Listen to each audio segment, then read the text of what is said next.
Hello and welcome back. My name is Sean, also known as ChilliChump, and in today's episode we're going to be taking a look inside the grow tent, see how my plants are getting on. We're also going to be looking at my bonsai and see how they're doing, and we also got a few updates about what's to come and what's to look forward to in the coming season.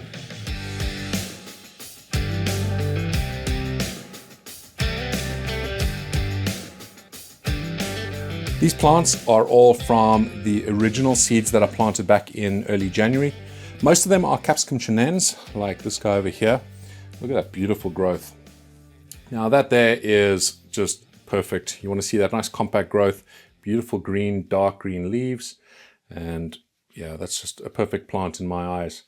Now, I'll put the name of this one up on the screen a little while. You can see that I have a number on that tag rather than the actual name of the plant. And I'll explain why I'm doing that. It's something I'm trying. I'll explain that a little bit later on in the video. Let's have a look at another one. This guy over here is beautiful. Look at that.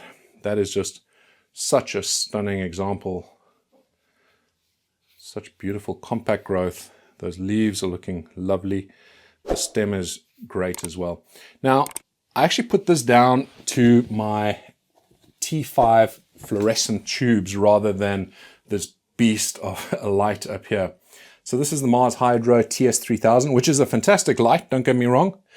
But if you have a look at the growth of those plants over there, those plants have been under this LED light for the last, well, since they were planted. And the growth is not as compact as what you would see with, well, some of the others here that I've potted up already from the first batch. And the reason for that is these LED lights are generally using a full spectrum light range. So it's a combination of the red light and the blue light. Now the fluorescent tubes, they're all 5500 Kelvin. So we're getting a lot of that blue light, which these plants absolutely love. It gives you nice strong stems and beautiful compact growth that you're seeing over here. So the fluorescent tubes, in my eyes, even with this new technology that we have with LEDs, which is improving all the time, the fluorescents are still a favorite of mine for starting my seedlings. Now, because I have so many plants started under here, I don't have enough fluorescent tubes to cover all of them. So that's why I'm using this, which is fantastic because one light covers this entire grow area with almost 200 plants. So definitely is worthwhile. Something that I've noticed as well, and I'm going to be experimenting a little bit more with this later on, maybe later in the season, towards the back end of the year maybe, is that when you're using these full spectrum LED lights, maybe it's just the strength of them, but they tend to cause a little bit of this darkening, like a purple darkening on the leaves. So you don't see it on all of them. There's a little bit there. Now you see it on some of the younger plants. You can see those ones back there. There's quite a few that are turning purple. And again, I think it's just a reaction to the spectrum that has been exposed to these plants. So it's not a problem. And you'll see that on your own plants as well if you're using LED lights like I'm using. Don't stress about it. It's just a natural reaction to this. So these are all looking rather healthy. These are the ones that I've started most recently. They're coming through okay. Most of them have come up. There's a few that are still yet to come up, but most of them are up. Back there's a few more as well that I started at the same time, and they're looking okay. At the back there, that tray, I've kind of given up on that. There's a couple in there, the Galapagos, that I'm still trying to get started. I don't think it's going to come up. It's been over a month now, but I'm still keeping them moist. In my video on the beginner's guide to growing peppers, where I show you how to correctly water plants, I say that you should be bottom watering, especially at this stage. Now, the reason for that is pretty well indicated with what we see over here. Now, these trays, I planted all the seeds at the same time. However, different seeds germinate at different times. So you'll notice these are obviously up. That's all perfectly fine. But you can see there's a few cells that aren't yet up. Now, the problem is, as soon as these germinate, you want to get the cover off as quickly as possible. You don't want to keep them too humid. They will damp off, and that's not a good thing. But you still have the challenge of these guys needing to come up. Now, I did show you in the last video, you can use little tot glasses to cover them over, and that works just great. But you still need to keep these things moist. And what you'll notice, these here I've been spraying with the spray hose here. So if you see what I'm doing here. Just spraying each top when I get a chance. And because of that, because I'm watering from the top, just those different cells that don't have germinated seeds, you can see that there's algae growth on each of them. Now, if I was top watering everything here, then everything would have that algae growth, and that's not great. It's not going to be too detrimental for your plants ultimately, but it's not good for them either. So all that I do to water these, I just pull this tray up and I fill up the water underneath there, so it gives it a good soaking. And I do that when I see these guys starting to droop a little bit. So that's it.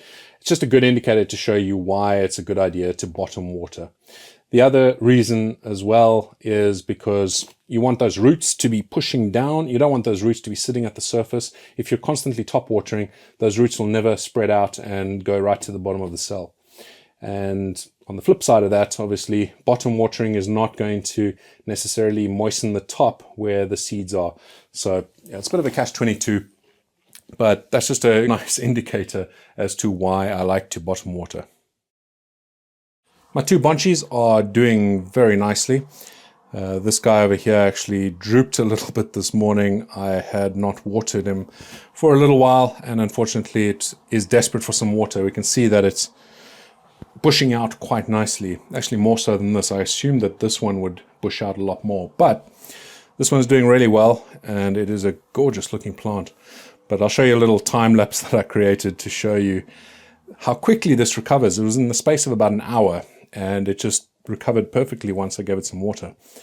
But I can see there's some little flowers starting over there, so it's going to be interesting to see that pop out. It's really going to be quite pretty.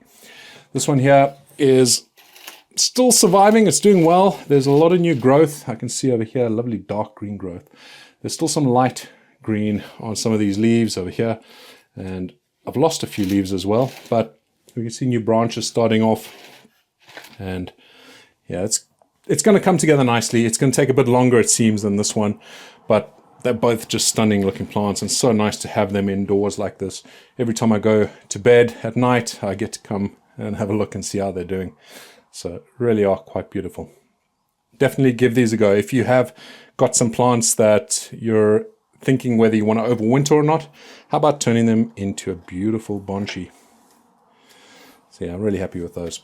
I'll keep you updated through the season as we develop this. I think as it gets warmer, because it's still pretty chilly in the house at times, I don't always keep the house at a very high temperature, but once it does start warming up quite a bit, I think these two will both come into their own. I am still feeding just with seaweed fertilizer, so I finished it. Actually, I need to mix up a new batch, but that's all I'm using at the moment is just some seaweed fertilizer, and it keeps them going just perfectly. Earlier in the video, I mentioned that I'm not going to be writing the name of my plants on my plant tags. I'm going to be using a number system. So this plant, for example, is number 15. If you want to see details about this plant, you can have a look at my spreadsheet. I'll link it down below. But you may be asking, why am I doing this? Consider this. Most people will go and they'll write the name of their plant plus maybe the date that they planted the seed on the tag. But what happens if you get to the end of your season and let's say you have 5 beautiful peri-peri plants, and one of those plants have produced 5 kilograms of peri-peri chilies, yet the other 4 plants have only produced 2 kilograms of peri-peri chilies. Surely you'd want to know how to reproduce the results of that one high yield plant. Or you'd want to have some indications of which plants are going to end up being big producers later on in the season, so you get a better idea and you're more informed about which plants to keep and which ones to maybe bin. That's the whole thinking behind this. I want to know whether things like triple cotyledons, is that going to make an impact at all to the end of the season of your plant? Are things like an aphid infestation in the middle of your season, how much of an impact is that really on your plant? Or is it devastating for the plant, and if you get an infestation that's really bad, then maybe it's time to remove that plant? Things like that are the sort of things I want to get out of this little experiment. And it helps me just keep track of this. So essentially what I'm going to be doing, when I pot up this plant into its final pot size, what I'll be doing is using one of these. This is an NFC tag. And NFC has been around for quite a while. It's technology that is probably in your pocket right now. Most credit cards and debit cards have NFC chips built in. Security cards for buildings, they'll have NFC. Starbucks loyalty cards will have NFC. It means near field communication. And it's pretty clever technology. It's pretty cheap. The application that I use to actually program these things is free on my phone. Most phones, modern phones, will have NFC readers and writers built into them. So you can use them to actually go in and program these chips. Now, the information I'll be keeping directly on the chip will probably just be the ID number of the plant. So this one, number 15, it will relate to 15 on this tag. And when I take my phone and rub it up against it or near it, it will ping and it will pop up with a link towards my database. And my database will be able to reference that exact plant and tell me some information about it, including which plant it is, what type, what variety, what family. Maybe it's a cross, maybe the history of the seeds. And it'll also tell me a bunch of things around what this plant has been through since it started out. It'll have pictures maybe. And it'll have a lot of information. If I make a note, let's say I notice that leaves are dropping off the plant a bit later on in the season, I'll be able to make note of that very quickly by just tapping it on the plant and entering that note, and that'll be stored so I can reference it later on. And I can see at the end of the season, wait, this plant is doing fantastically. Let me look at the history of it. I know it seems overkill and it seems extremely geeky, but it allows me to combine my two passions of technology and that geekiness with growing and chilies and things like that. So I'm going to see how it goes. It will give me some good information that I can share with you guys as well. Not only directly when I'm doing my garden updates, I'll be able to go around and actually get some information up pretty quickly to talk to you guys about, make those videos a bit more engaging and more interesting for you.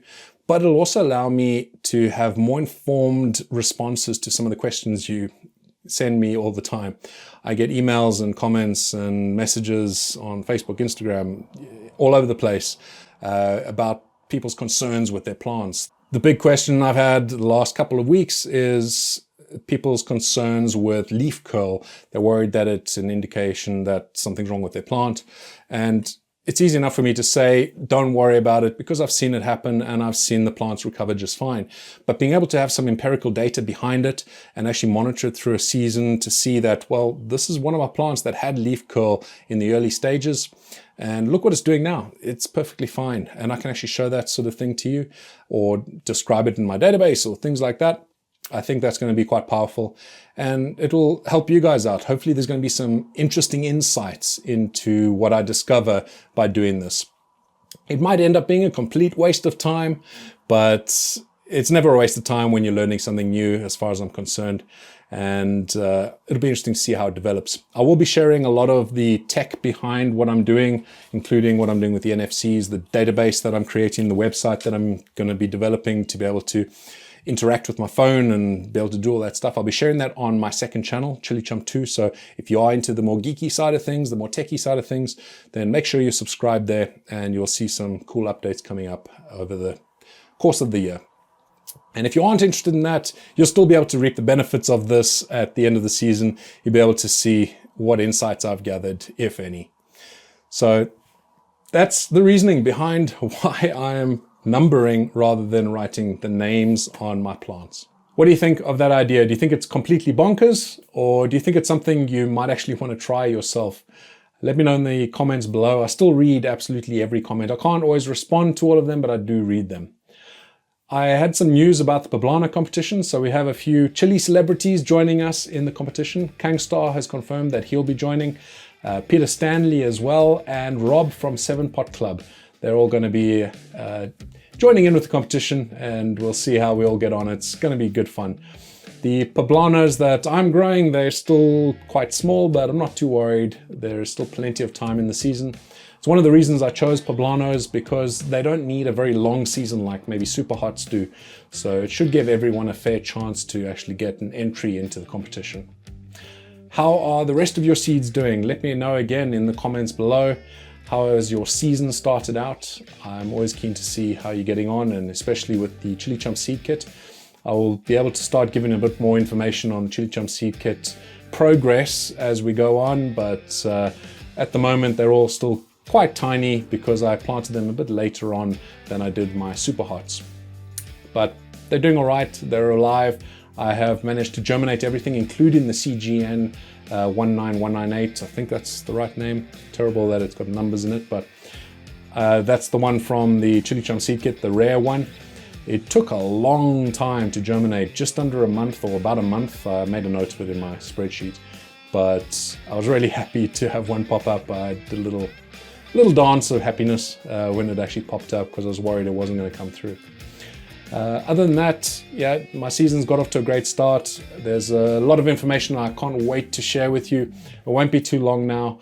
Hoping on the next live stream I will be able to give you guys some insight into what's coming in the next year, and it's pretty exciting stuff. Anyway, thank you so much for watching. I hope that you enjoyed this. I hope that you learned something, and I look forward to seeing you on the next one. Until then, stay safe, stay spicy.